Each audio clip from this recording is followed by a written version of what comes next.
Dear students, आप सभी का बहुत बहुत स्वागत है।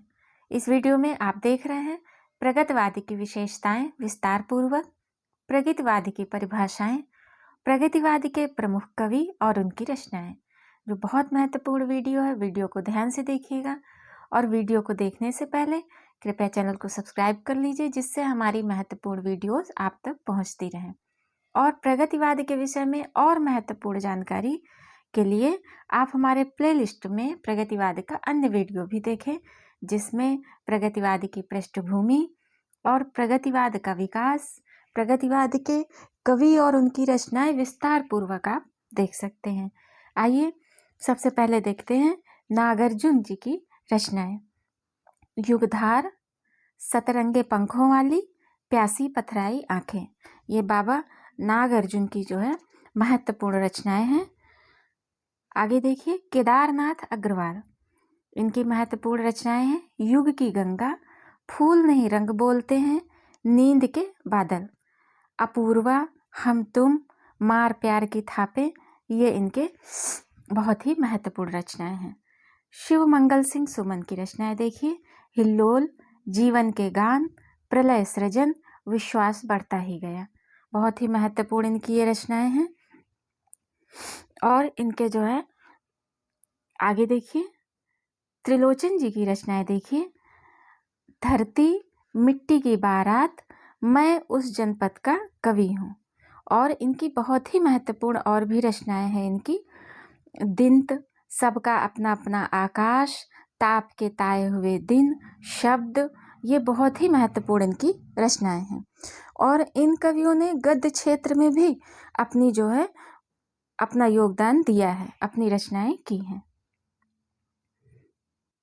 रांगे राघव जी की रचनाएं देखिए, प्रमुख रचनाएं अजेय खंडहर, मेधावी पांचाली, राह के दीपक, बहुत ही महत्वपूर्ण ये रचनाएं हैं रांगे राघव जी की। और भी बहुत से प्रगतिवाद के साहित्यकार हैं, जैसे उनमें शिवमंगल सिंह सुमन, रामविलास शर्मा, ये भी बहुत प्रसिद्ध रहे हैं। आइए अब देखते हैं विस्तार पूर्वक प्रगतिवाद की विशेषताएं। आइए अब देखते हैं प्रगतिवादी काव्य की मुख्य विशेषताएं। प्रगतिवाद को छायावादोत्तर काव्य भी कहते हैं। प्रगतिवादी काव्य को छायावादोत्तर काव्य भी कहते हैं। और प्रगतिवाद मुख्यतः मार्क्सवाद से प्रभावित साहित्यिक धारा है। आइए सबसे पहले देखते हैं शोषकों के प्रति विद्रोह और शोषितों से सहानुभूति।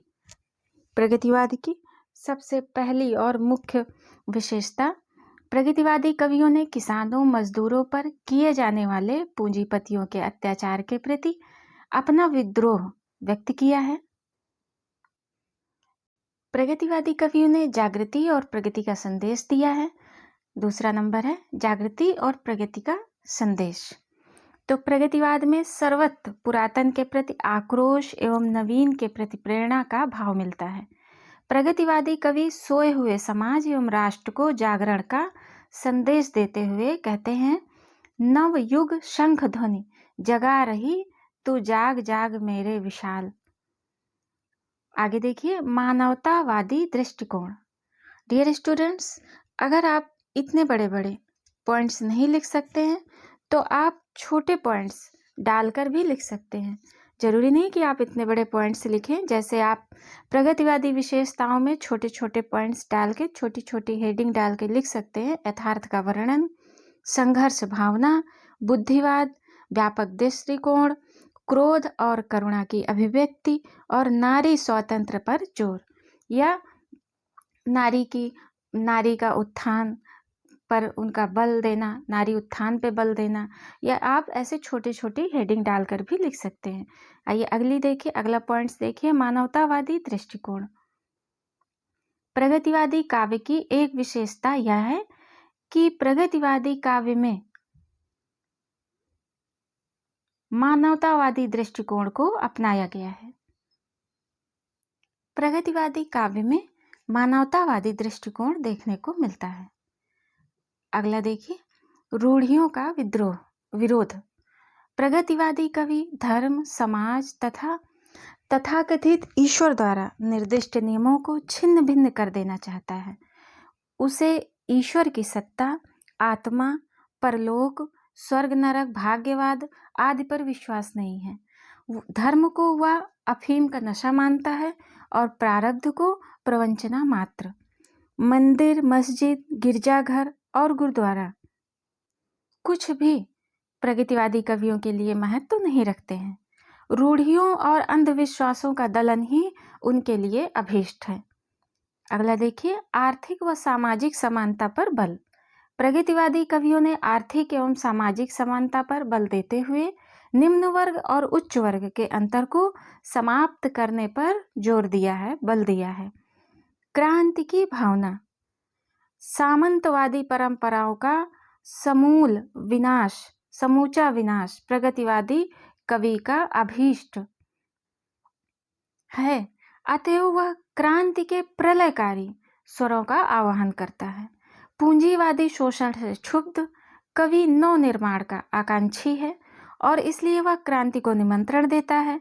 बालकृष्ण शर्मा नवीन उस विप्लव गान को सुनाना चाहते हैं जो संसार में उथल पुथल मचा दे। कवि कुछ ऐसी तान सुनाओ जिससे उथल पुथल मच जाए। नारी शोषण के विरुद्ध मुक्त की आवाज। प्रगतिवादी कवियों ने नारी को उपभोग की वस्तु नहीं समझा, वरन उसे सम्मानजनक स्थान दिया है। नारी को शोषण से मुक्त कराने हेतु इन्होंने आवाज उठाई और प्रयास किए। अगला पॉइंट देखिए, साम्यवादी दृष्टों के प्रति श्रद्धा। प्रगतिवादी काव्यधारा के अनेक कवियों ने साम्यवाद के प्रवर्तक मार्क्स तथा उनकी विचारधारा की पल्लवन भूमि रूस के प्रति अपने हृदय के श्रद्धा सुमन अर्पित किए।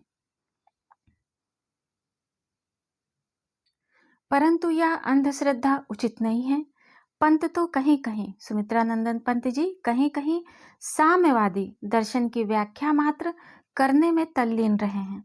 ऐसी कविताओं में भाषा की स्वच्छता तो मिलती है, परंतु वे किसी प्रकार की रागात्मकता की सृष्टि नहीं करती। इस बात का विचार किए बिना कि वहाँ की मान्यताएं यहाँ के लिए उपयोगी भी हैं या नहीं, उनका गुणगान करते जाना कहाँ तक तर्क संगत है। रूस में पानी बरसने पर भारत में छाता लगाकर चलना क्या बुद्धिमत्ता कहा जाएगा? नरेंद्र शर्मा ने लाल रूस का गुणगान इस प्रकार किया है। आइए देखिए, लाल रूस है ढाल साथियों सब मजदूर किसानों की, वहाँ राह है पंचायत का, वहाँ नहीं है बेकारी।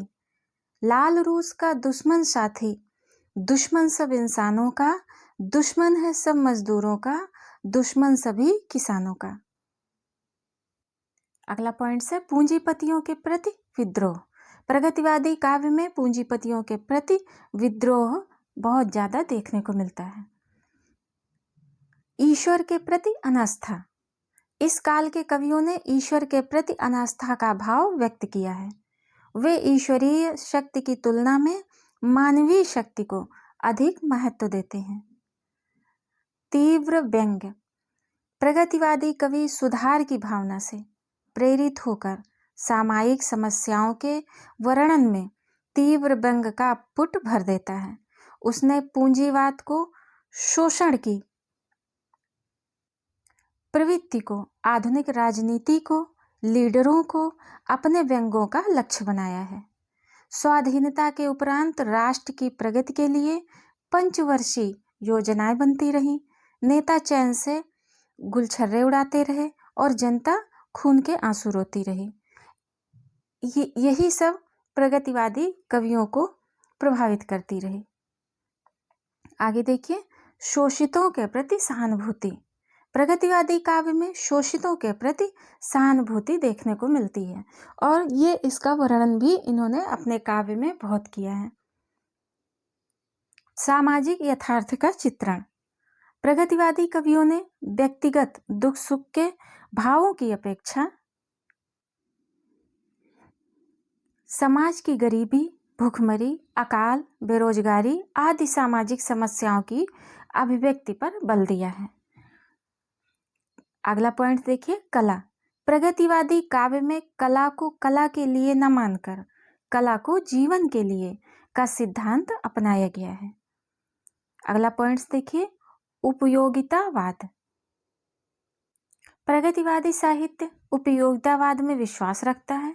वह उसी साहित्य को महत्व देता है जो मानव जीवन के लिए अधिकाधिक उपयोगी हो। जनजीवन को प्रगति के पथ पर अग्रसर करने वाले साहित्य को ही वह सच्चा साहित्य मानता है। अगला पॉइंट देखिए, प्रतीकों का प्रयोग। अपनी भावनाओं की स्पष्ट अभिव्यक्ति के लिए इस काल के कवियों ने प्रतीकों का सहारा लिया है। अगला पॉइंट देखिए, भाग्यवाद की अपेक्षा कर्मवाद की श्रेष्ठता पर बल। प्रगतिवादी कवियों ने श्रम की महत्ता का प्रतिपादन करते हुए भाग्यवाद को पूंजीवादी शोषण का हथियार बताया है। इस प्रकार आपने जो है विशेषताएं देखी प्रगतिवाद की। प्रगतिवाद की सबसे महत्वपूर्ण विशेषता ये है कि इसने, निष्कर्ष में आप लिखेंगे कि इसने उपेक्षित दलित वर्ग को काव्य का विषय बनाया और इस प्रकार साहित्य को एक व्यापक और एक यथार्थवादी आयाम प्रदान किया। डॉक्टर हजारी प्रसाद द्विवेदी के शब्दों में कहते हैं डॉक्टर हजारी प्रसाद द्विवेदी, इनके सिद्धांत और उद्देश्य बहुत सुंदर हैं, लेकिन ये लोग कम्युनिस्ट पार्टी के साथ जुड़े हुए हैं, यही जरा खटकता है। अगर ये लोग दल द्वारा परिचालित होना छोड़ दें तो सब कुछ ठीक हो जाएगा। ये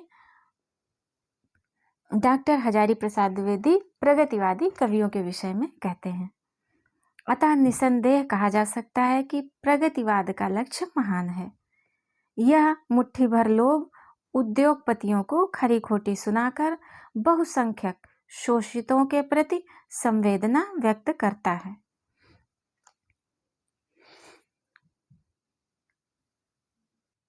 शोषित वर्ग के अभाव की अंतःकरण की मूक व्यथा कथा को वाणी प्रदान करने का इसका प्रयास, प्रगतिवाद का प्रयास सराहनीय है।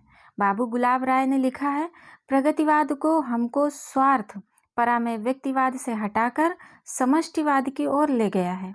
प्रगतिवाद, यही प्रगतिवाद सबसे बड़ा प्रदेय है और यही उसके महत्व का सबसे बड़ा कारण है। प्रगतिवाद के आलोचक आचार्य नंद दुलारे वाजपेयी को भी इसकी मंगल विधायनी शक्ति से प्रभावित होकर लिखना पड़ा है कि साहित्य के सामाजिक लक्ष्यों और उद्देश्यों का विज्ञापन करने वाली यह पद्धति साहित्य पर बहुत कुछ उपकार भी कर सकी है। आइए अब देखते हैं प्रगतिवाद की परिभाषाएं। आचार्य रामचंद्र शुक्ल के अनुसार प्रगतिवाद की जो परिभाषा है वो इस प्रकार है, जो भावधारा राजनीति के क्षेत्रों में साम्यवाद है वही साहित्य में प्रगतिवाद है। शिव कुमार शर्मा के अनुसार प्रगतिवाद की परिभाषा है, मार्क्सवादी या साम्यवादी दृष्टिकोण के अनुसार निर्मित काव्यधारा ही प्रगतिवाद है। प्रगतिवाद साहित्य जनजीवन का, इसके आगे है परिभाषा दूसरी, प्रगतिवाद साहित्य जनजीवन का साहित्य है। प्रगतिवादी कवि कल्पना जगत को पूरे यथार्थ की भूमि से जनजीवन के महासागर से संघर्ष की मुक्ताएं चुनता है। उसका उद्देश्य कविता को जनजीवन के निकट लाना है। डियर स्टूडेंट्स, आशा करते हैं कि यह वीडियो आप सभी के लिए बहुत उपयोगी होगा। तो इसी तरह की अन्य वीडियोस को देखने के लिए चैनल को सब्सक्राइब कर लीजिए, जिससे हमारी महत्वपूर्ण वीडियोस आप तक पहुंचती रहें। और हम आशा करते हैं कि आप इसी तरह मन लगाकर पढ़ते रहेंगे। हम आपके मंगल जीवन की कामना करते हैं। Have a nice day.